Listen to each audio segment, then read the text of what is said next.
Dear students, first of all, very much good morning to all of you. पिछली video में हमने आपको staffing के कॉन्सेप्ट के बारे में, स्टाफिंग के मीनिंग के बारे में, डेफिनेशन के बारे में और सारी फीचर्स के बारे में हमने आपको अच्छे से एक्सप्लेन कर दिया था और मैं होप करता हूँ कि आपको अभी तक स्टाफिंग का कॉन्सेप्ट समझ में आ चुका होगा। आज जो हम करने जा रहे हैं वो है इम्पोर्टेंस ऑफ स्टाफिंग, कि किसी भी कंपनी के अंदर स्टाफिंग जो स्टेप हमारा है, जो स्टाफिंग को जो फंक्शंस ऑफ मैनेजमेंट है, उसकी क्या इम्पोर्टेंस है एक कंपनी के लिए, राइट। तो चलिए शुरू करते हैं इम्पोर्टेंस ऑफ स्टाफिंग। इसके अंदर जो सबसे पहला पॉइंट है वो है helpful in discovering and obtaining competent personal. देखिए, ये तो हमें पता ही लग चुका है कि बिना एम्प्लॉय के एक कंपनी अपने टारगेट को, अपने ऑब्जेक्टिव को अचीव नहीं कर सकती। और जो स्टाफिंग का स्टेप है, जो स्टाफिंग का फंक्शन है, वो एक कंपनी को बेटर और अच्छे एम्प्लॉय प्रोवाइड करने में हेल्प करता है। स्टाफिंग के स्टेप के अंदर, स्टाफिंग के लेवल के अंदर हम वो टेक्निक्स यूज़ करते हैं, हम वो प्रोसेस यूज़ करते हैं जिससे कि एक कंपनी के अंदर best and competent employees appoint हो सकें। इसके अंदर स्टाफिंग के प्रोसेस के अंदर हम रिक्रूटमेंट करते हैं। रिक्रूटमेंट के अंदर ये कोशिश की जाती है कि ज़्यादा से ज़्यादा कंपनी के अंदर लोग अप्लाई करें जॉब के लिए, और एक सिलेक्शन प्रोसेस के अंदर हम ये कोशिश करते हैं कि उन सभी लोगों में से जिन्होंने हमारी कंपनी के अंदर जॉब के लिए अप्लाई किया है, उनमें से बेस्ट टू बेस्ट को सेलेक्ट किया जा सके। दूसरा पॉइंट हमारे पास आता है that is helpful in better performance. अब helpful in better performance staffing यहाँ पर ऐसा क्या करता है कि जिससे कि हम एम्प्लॉय की बेटर परफॉर्मेंस ले सकें। बड़ा ही सिंपल सा पॉइंट है कि स्टाफिंग के स्टेप के अंदर, स्टाफिंग के माध्यम से, स्टाफिंग के मीडियम से हम लोग क्या करते हैं, या कंपनी क्या करती है, राइट पीपल को राइट प्लेस के ऊपर, राइट जॉब के ऊपर अपॉइंट करती है। एक व्यक्ति को उसकी एबिलिटी को, उसके टेस्ट को, उसकी नेचर को, उसकी क्वालिफिकेशन को, उसके एक्सपीरियंस को ध्यान में रखकर ही उसकी जो जॉब उसकी इन सभी नेचर से, इन सभी चीज़ों से मैच करती है, उसी जॉब को उसको प्रोवाइड किया जाता है, जिससे कि उस व्यक्ति की एफिशिएंसी और उस व्यक्ति की इफ़ेक्टिवनेस इंक्रीज़ हो जाती है। जिससे अगर ये सब चीज़ें मैच कर जाएंगी, एफिशिएंसी इंक्रीज़ हो जाएगी, इफ़ेक्टिवनेस इंक्रीज़ हो जाएगी, तो ऑटोमेटिक सी बात है कि एम्प्लॉय की परफॉर्मेंस भी बेटर हो जाएगी। थर्ड पॉइंट की बात करते हैं, helpful in continuous survival and growth of the enterprise. अब स्टाफिंग बहुत हेल्पफुल है किसी भी कंपनी की सर्वाइवल के लिए और ग्रोथ के लिए। अगर हम बात करें सर्वाइवल और ग्रोथ की, हर कंपनी चाहती है कि उसकी कंपनी सर्वाइव भी करे, सर्वाइव के साथ साथ ग्रोथ भी करे।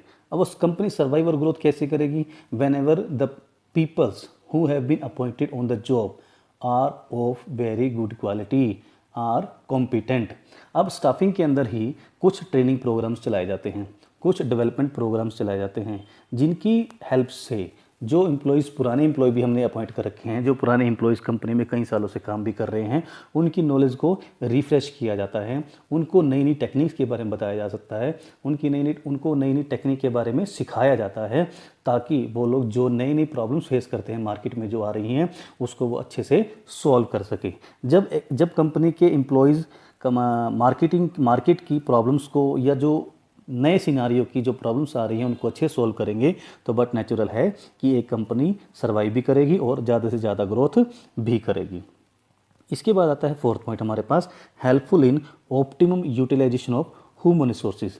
देखिए, मैं फोर्थ पॉइंट दोबारा बोल रहा हूँ, helpful in optimum utilisation of human resources. Staffing की हेल्प से ही हम कंपनी के अंदर अपने ह्यूमन रिसोर्सेज का बेटर यूटिलाइजेशन करते हैं, बेटर यूटिलाइजेशन, अपने एम्प्लॉयज़ का बेटर यूटिलाइजेशन कर सकते हैं। अब कैसे कर सकते हैं?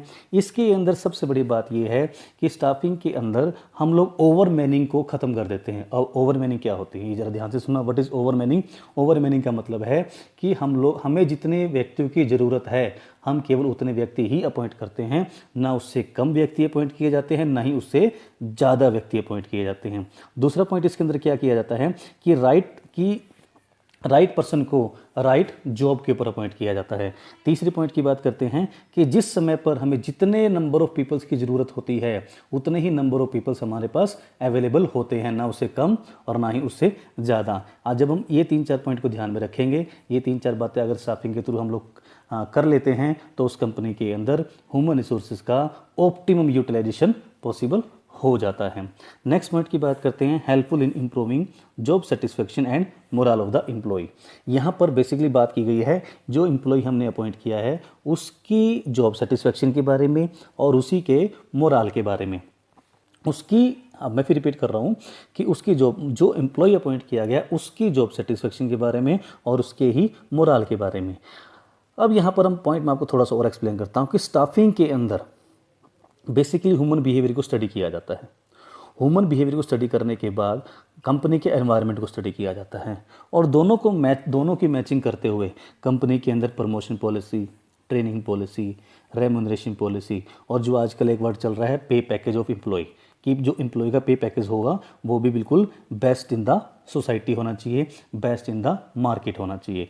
जब इन चीज़ों को ध्यान में रखकर एक एम्प्लॉय के लिए सारी पॉलिसी बनाई जाएंगी कि प्रमोशन पॉलिसी क्या होगी, रेम्यूनरेशन पॉलिसी क्या होगी, ट्रेनिंग पॉलिसी क्या होगी, तो ऑटोमेटिकली बात है कि एम्प्लॉय की हर नीड को भी ध्यान में रखा जा रहा है। जब एम्प्लॉय की हर नीड को ध्यान में रखा जाएगा तो बट नेचुरल है कि एम्प्लॉय का मोरल भी हाई होगा, एम्प्लॉय को जॉब सेटिस्फेक्शन भी अराइज होगा, जॉब सेटिस्फेक्शन भी क्रिएट होगा और अल्टीमेटली वो फुल डेडिकेशन से कंपनी के लिए काम करेगा। बाय डूइंग सो हमने यहाँ पर अब 5 पॉइंट करें आज इंपॉर्टेंस ऑफ स्टाफिंग के। इसके बाद करते हैं लास्ट पॉइंट हमारे पास आता है कंक्लूजन का। कंक्लूड करते हैं। कंक्लूजन पे मैं आपको एक छोटा सा पॉइंट बताता हूँ कि एक कंपनी के पास 2 तरह के रिसोर्स होते हैं, एक होते हैं फिजिकल रिसोर्सेज और एक होते हैं ह्यूमन रिसोर्सेज। थोड़ा सा इसको क्लियर कर देता हूँ। फिजिकल रिसोर्स क्या होते हैं? फिजिकल रिसोर्स से मतलब है कंपनी के पास जो बिल्डिंग है, मशीन है, मटीरियल है, कॉम्पिटेंट लोकेशन है, मीटू से सारा इंफ्रास्ट्रक्चर है, जो कि हम कहें तो पैसिव है, राइट। दूसरा पॉइंट अगर हम कहें, दूसरा हमारे पास आता है human resource. Human resource me too से ह्यूमन बीइंग जो कंपनी के अंदर अपॉइंट किए गए हैं। ह्यूमन बीइंग की हेल्प से ही कंपनी अपने पैसिव रिसोर्सेज को, कंपनी अपने फिजिकल रिसोर्सेज को यूज़ करके कंपनी मार्केट के अंदर सर्वाइव भी करती है, ग्रोथ भी करती है, प्रोग्रेस भी करती है। तो यहाँ पर अगर हम बात करें तो स्टाफिंग के अंदर जो कंपनी का ह्यूमन रिसोर्स है उसको सेटिस्फाई रखा जाता है। ह्यूमन रिसोर्स बेटर और कॉम्पिटेंट अपॉइंट किया जाता है जिससे कंपनी की प्रोग्रेस हो सकती है। तो अल्टीमेटली इसी एक लाइन से कि human resource is very much vital for the use of physical resources of the company for the progress of the company. Right now इसके साथ हम यहाँ पे कंक्लूड करते हैं कि स्टाफिंग का जो स्टेप है वो बहुत बहुत इंपॉर्टेंट है एक कंपनी के लिए, इसको बड़े ही ध्यान से किया जाना चाहिए। At last thanks to all of you for watching this video. Thank you. Next time I will come again with a new video. Last में आप सबको एक और रिक्वेस्ट कर रहा हूँ कि प्लीज़ मेरे इस चैनल को सब्सक्राइब कर लीजिए। सब्सक्राइब करने का फ़ायदा ये होगा कि जैसे ही मैं कोई नई वीडियो अपलोड करूँगा आपके पास उसकी नोटिफिकेशन आ जाएगी। At last thanks to all of you. Thank you.